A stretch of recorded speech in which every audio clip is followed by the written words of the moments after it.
Jennifer, after 14 years, your financial strategy is outdated, Brian Fields explained, leaning back in his chair with a smug expression. We need you gone by tomorrow. I sat across from him in the boardroom of Velthorn Global Headquarters, my hands folded neatly on the polished mahogany table. The Houston skyline glittered beyond the floor-to-ceiling windows, a view I'd cherished during countless meetings over my tenure as senior financial controller.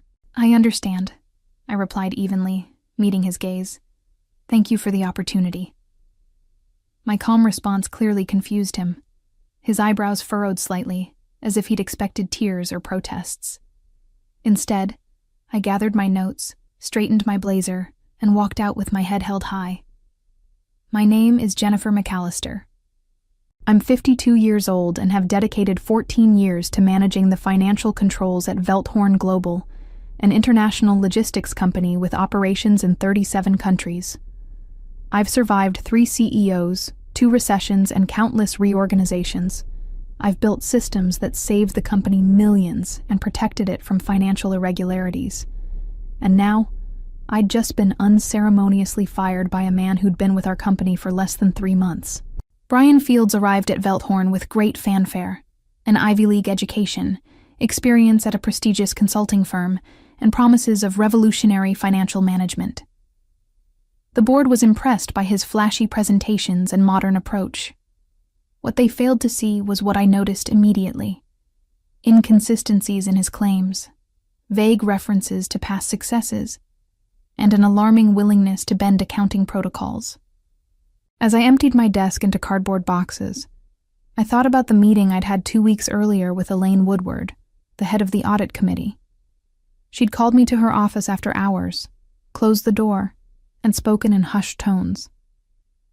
Jennifer, we've noticed some unusual patterns in expense reports and contract approvals coming from the new CFO's office, she'd said, sliding a folder across her desk. Nothing concrete yet, but enough to raise concerns. We'd like you to look into it, discreetly. I'd already noticed the discrepancies myself. Large consulting fees to companies I couldn't verify. Travel expenses that didn't match known business trips. Contract terms altered after approval.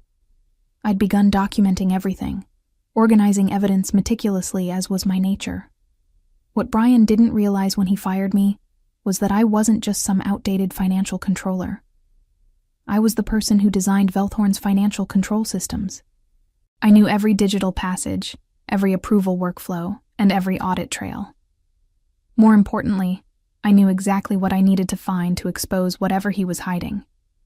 As I carried my boxes to my car, I wasn't angry. I was determined. Brian Fields had just made the biggest mistake of his career. I've never been one for grand displays of emotion. My father, a mathematics professor, had taught me that logic and evidence always triumph over drama and outbursts. This philosophy had served me well throughout my life, particularly in my finance career where precision and facts were currency. My modest 2-bedroom condo welcomed me as I arrived home earlier than usual. 14 years at Velthorn had allowed me to create a comfortable life, if not extravagant. My retirement fund was solid, my mortgage nearly paid off. I could have simply walked away, found another position, and left Brian Fields to whatever schemes he was orchestrating. But that wasn't who I was. I poured myself a glass of Cabernet and settled at my dining table, spreading out the documents I'd been quietly collecting over the past few weeks. Before I'd left the office, I had emailed myself key reports that I knew would be relevant. Nothing confidential. I was too ethical for that. Just the publicly available information that, when placed in the right context, told a damning story. My phone buzzed with a text from Elaine. Heard the news. Call me. I dialed her immediately. Jennifer, I'm shocked, she said when she picked up. This came out of nowhere. Not entirely, I replied. Brian's been pushing me out since he arrived. I just didn't expect it to happen quite so abruptly. The timing is suspicious, considering what we discussed, Elaine said carefully. Have you found anything concrete? Not yet, but I'm close. I've identified patterns in the consulting contracts with Meridian Bay Holdings. The company exists on paper, but I can't find any evidence of actual services provided. That's concerning, but not enough for the board to act on, Elaine sighed. Give me 2 weeks, I said. I may no longer have direct access to the systems, but I've built relationships with people who do, and I know exactly what to look for. After we hung up, I spent the evening organizing my approach. I created a detailed timeline of Brian's actions since his arrival, noting coinciding financial activities. I listed key staff members who might provide insights without compromising their positions. I identified external sources that could verify my suspicions. The next morning, instead of heading to the office as I had for 14 years, I set up shop at my dining table. My laptop, notepads, and financial documents spread across the surface. I had contacts throughout the financial industry in Houston, people who respected me and my work. It was time to call in some favors. By noon, I'd spoken with 3 former colleagues who now worked at banks that handled Velthorn's accounts. They couldn't share specifics, but their careful hints confirmed my suspicions. Something wasn't right with the new financial arrangements Brian had established. A week into my investigation, I received an unexpected visitor. Thomas Wright, Velthorn's IT director, rang my doorbell at 8 p.m. Sorry to drop by unannounced, he said, nervously adjusting his glasses. But I couldn't risk communicating through company channels. I invited him in, offering coffee, which he gratefully accepted. Things have been strange since you left, Thomas confided, his voice low despite us being alone in my condo. Brian's brought in a new IT security team. They've modified access protocols to the financial systems. Even I don't have full visibility anymore. That's unusual, I said, keeping my tone neutral even as alarm bells rang in my mind. There's more, Thomas continued. Yesterday, I was asked to retrieve all emails between you and the audit committee dating back 6 months. I had to comply officially, but... He reached into his messenger bag and handed me a flash drive. I wanted you to know. This was the setback I'd been anticipating. Brian was covering his tracks, likely having realized the audit committee had concerns. His firing me suddenly made perfect sense. He'd discovered I was looking into his activities. Thank you for taking this risk, I told Thomas sincerely. After he left, I plugged in the drive and reviewed its contents. Thomas had included not just the emails Brian was searching for, but also internal system logs showing unusual access patterns. Large financial data transfers were occurring during odd hours, with approval shortcuts I'd never authorized when designing the system. The next morning, I received another blow. My longtime assistant, Vanessa, called in tears. Jennifer, they're saying terrible things about you, she sobbed. Brian told the department you were under investigation for financial improprieties before you left, that you were fired for cause. I felt the first genuine anger since my dismissal. Attacking my reputation crossed a line. What exactly did he say, Vanessa? That you'd been manipulating vendor contracts for years, that you'd created a system with backdoors only you understood, that the company might have to restate earnings because of your methods. It was a clever move on Brian's part, discredit me before I could expose him. But he'd made a critical error. By attacking me publicly, he'd given me justification to defend myself publicly. Vanessa, I need you to do something for me, I said. I need the current version of the Henderson contract, the one Brian renegotiated last month.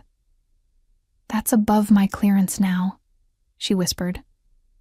Check the archive system, I suggested. The original should have been logged before changes were made. That afternoon, Vanessa sent me what I needed. Evidence that contract terms had been substantially altered after board approval, shifting millions in fees to consulting entities with vague deliverables. Entities I now strongly suspected were connected to Brian himself. I immediately forwarded the evidence to Elaine. Her response was swift. Come to my home office tonight. Bring everything you have.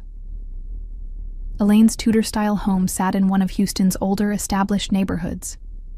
Her home office reflected her personality, meticulous, traditional, yet thoroughly modern where it mattered. Multiple monitors displayed financial data, while antique bookshelves lined the walls. "The board is splitting on this issue," she explained as we reviewed my evidence.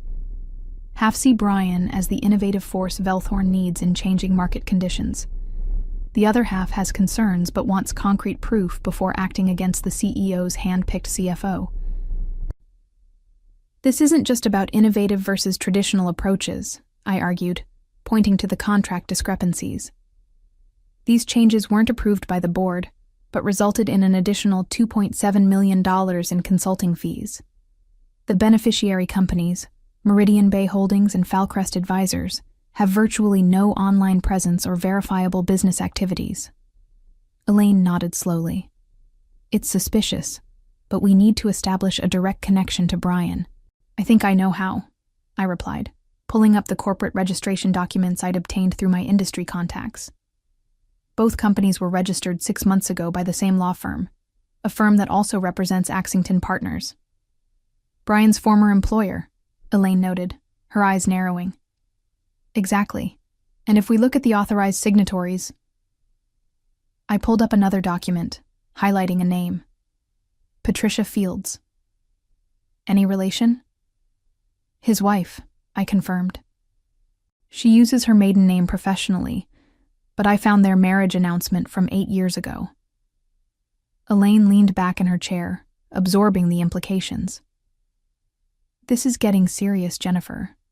We're talking about potential fraud, conflicts of interest, misappropriation of funds." "Which is why he needed me gone," I explained. "As financial controller, I would eventually question these transactions during routine audits. He knew that." But he didn't anticipate that we'd already asked you to look into his activities," Elaine said with the first smile I'd seen from her in weeks. We spent the next 3 hours building a comprehensive case. The pattern was clear. Brian had been systematically directing Velthorn funds to companies connected to himself, disguised as legitimate consulting services. Conservative estimates put the total at nearly $4.5 million in just 3 months. As I drove home that night, I felt cautiously optimistic. The evidence was compelling, but corporate politics were complex. Brian had allies on the board, particularly those who had advocated for his hiring. They wouldn't abandon him easily. My phone rang at 6 a.m. the next morning. It was Vanessa again, speaking in a hushed, urgent tone. "Jennifer, something strange is happening. A team from an outside accounting firm arrived this morning. They're reviewing all financial records from the past 5 years, your entire tenure as controller." My stomach tightened. Brian was escalating his defense by going on the offensive, attempting to find or fabricate evidence of irregularities during my leadership. "Did they say who authorized the audit?" I asked. Brian said it was the board's directive, but... She hesitated. "But what, Vanessa?" "I overheard him on the phone earlier. He said, 'They're not finding anything useful yet, but keep digging. We need something concrete before the emergency board meeting.'" The emergency board meeting could only mean one thing. Elaine had brought our evidence to key board members, and they were taking it seriously. Brian was scrambling to divert attention and discredit me before he lost control of the narrative. "Thank you, Vanessa. Be careful and don't get caught helping me." "I won't," she whispered. Most of us know who the real professional is here. The next 48 hours unfolded like a high-stakes chess match. Brian made his move by calling an impromptu press conference, announcing a modernization of Velthorn's outdated financial systems, and hinting at concerning discoveries about previous practices. Though he never mentioned me by name, the implication was clear to anyone familiar with the company. I watched the live stream from my dining room table, noting how his confidence seemed forced, his smile not quite reaching his eyes. He was scared. My phone buzzed constantly with messages from former colleagues and industry contacts, many expressing outrage at the thinly veiled accusations. I responded graciously, but said little. This wasn't the time for a public battle. Instead, I focused on strengthening our case. A former classmate who now worked at the Securities and Exchange Commission provided insights, without violating any protocols, about what would constitute definitive evidence of financial misconduct. Armed with this knowledge, I refined my approach, focusing on documenting the money flow from Velthorn to the shell companies and ultimately to Brian. The breakthrough came unexpectedly. While reviewing Brian's travel expenses, I noticed a pattern of weekend trips to Austin. The company had paid for luxury hotel stays, claiming they were for potential investor meetings. But cross-referencing with Velthorn's investor relations calendar showed no such meetings scheduled. A social media search revealed the missing piece. Patricia Fields had opened an art gallery in Austin 3 months ago. The grand opening photos showed Brian proudly standing beside his wife. On the same weekend, he claimed to be meeting investors at Velthorn's expense.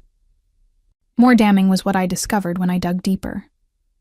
The gallery's business filing listed its primary financial backer as Meridian Bay Holdings, the same shell company receiving consulting fees from Velthorn. I immediately sent the evidence to Elaine, who responded with a single line.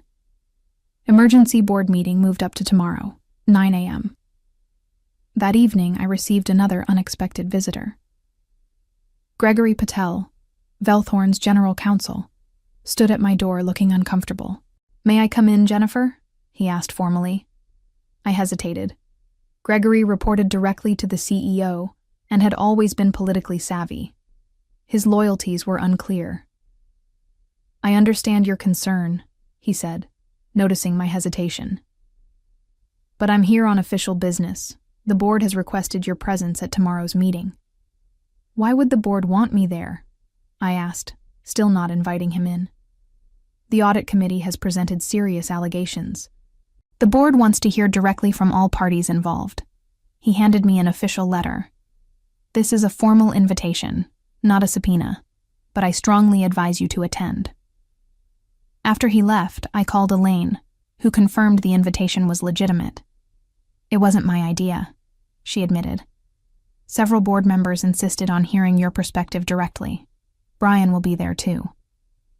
"He'll come prepared to discredit me," I said. "Then you'd better be more prepared," she replied simply.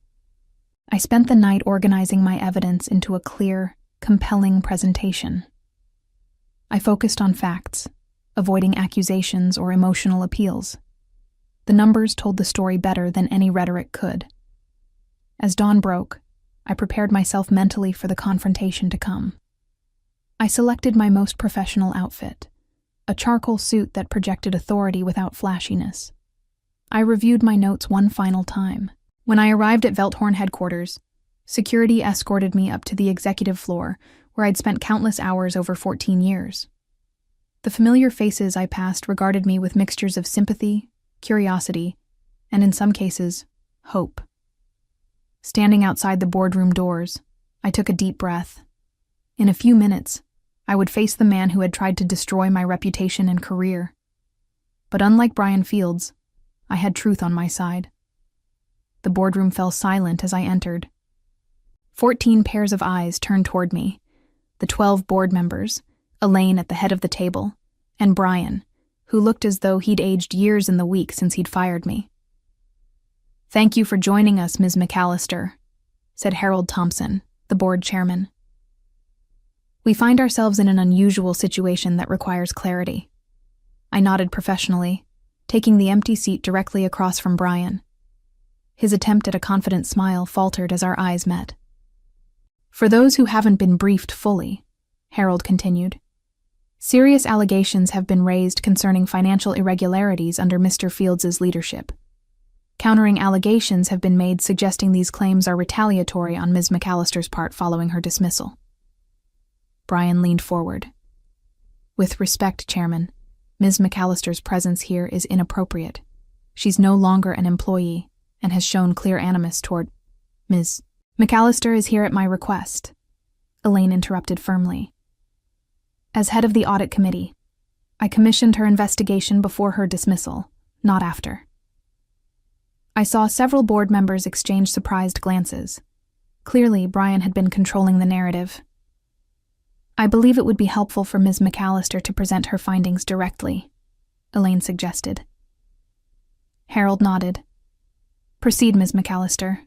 I connected my laptop to the presentation system and began methodically laying out the evidence.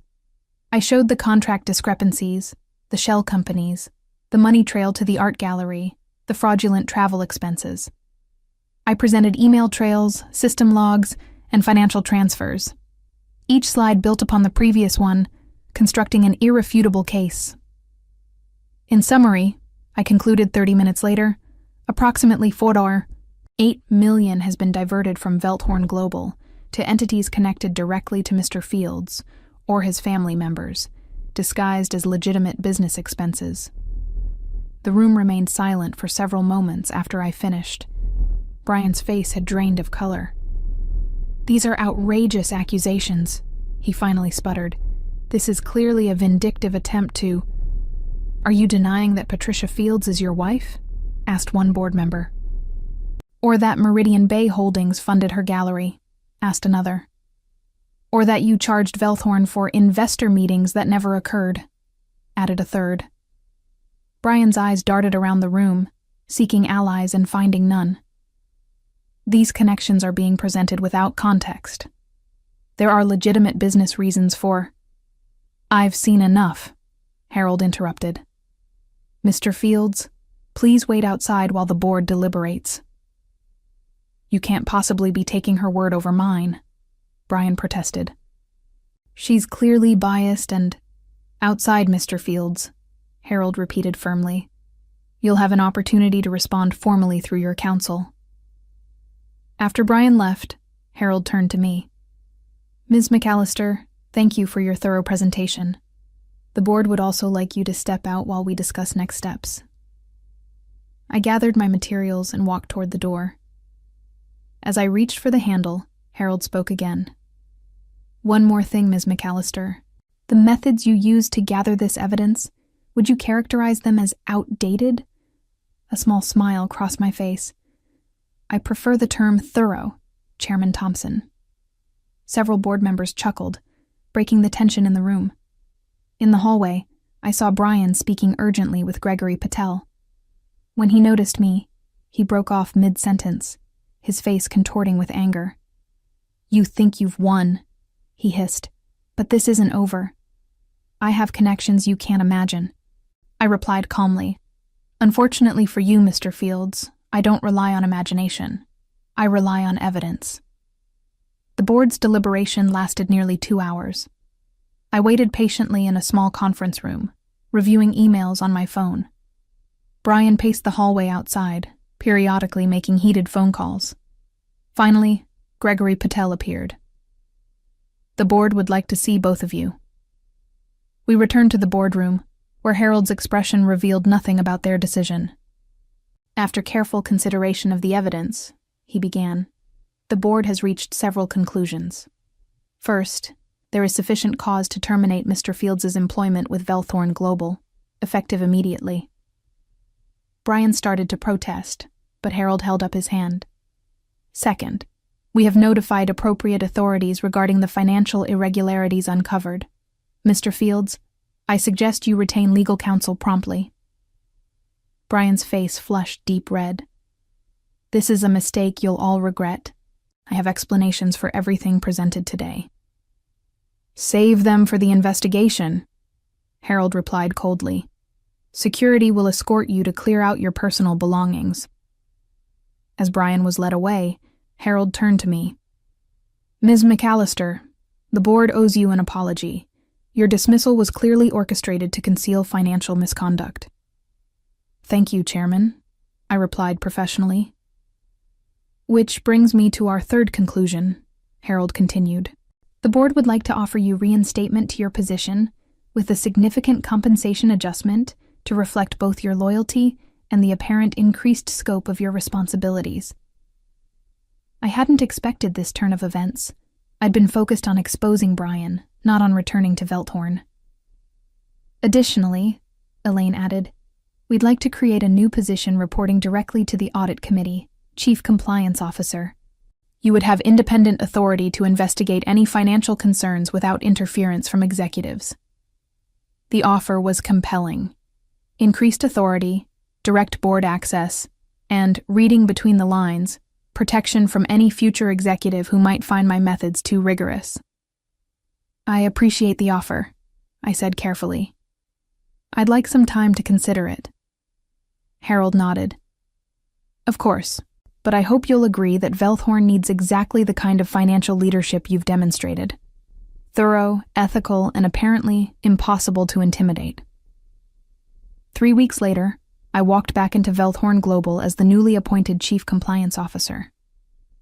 My first task was to conduct a comprehensive review of all financial activities during Brian's brief tenure. The damage was extensive but contained. Brian had moved quickly, but not yet implemented his larger schemes. Most of the diverted funds were recoverable through legal action against his shell companies. The press covered Brian's indictment with predictable sensationalism. CFO's modern methods included modern crimes, read one headline. Another proclaimed, Velthorn Compliance Officer uncovers multi-million-dollar fraud. I kept a low profile, focusing on strengthening the company's financial controls rather than publicity. My team expanded to include forensic accountants and compliance specialists who shared my commitment to transparency and accuracy. 6 months later, I received notification that Brian had accepted a plea deal, admitting to wire fraud and embezzlement. He would serve 4 years in federal prison and forfeit all assets connected to the stolen funds. Patricia's gallery was seized and liquidated as part of the settlement. The day the news broke, Elaine stopped by my office. Feeling vindicated? She asked. I never needed vindication, I replied honestly. I just needed the truth to come out. She smiled knowingly. Well, the board is certainly pleased. Your new compliance framework has already prevented 2 significant control issues that could have caused problems down the line. Just doing my job, I said. Your outdated job? She teased. I finally allowed myself a genuine laugh. You know, I've come to appreciate that label. Outdated, methods like cross-verification, documentation, and actually understanding where money goes are apparently radical concepts in some circles. Here's to being outdated, Elaine said, raising an imaginary toast. I prefer classic, I replied with a smile, like fine wine and proper accounting. Looking back on the ordeal now, I realized that Brian's greatest mistake wasn't his fraudulent schemes, or even targeting me specifically. It was failing to understand that in finance, integrity never goes out of style. The methods he dismissed as outdated were precisely what brought him down. As I build Velthorn's new compliance department, I often think about how sometimes the most powerful revenge isn't about getting even. It's about proving your value.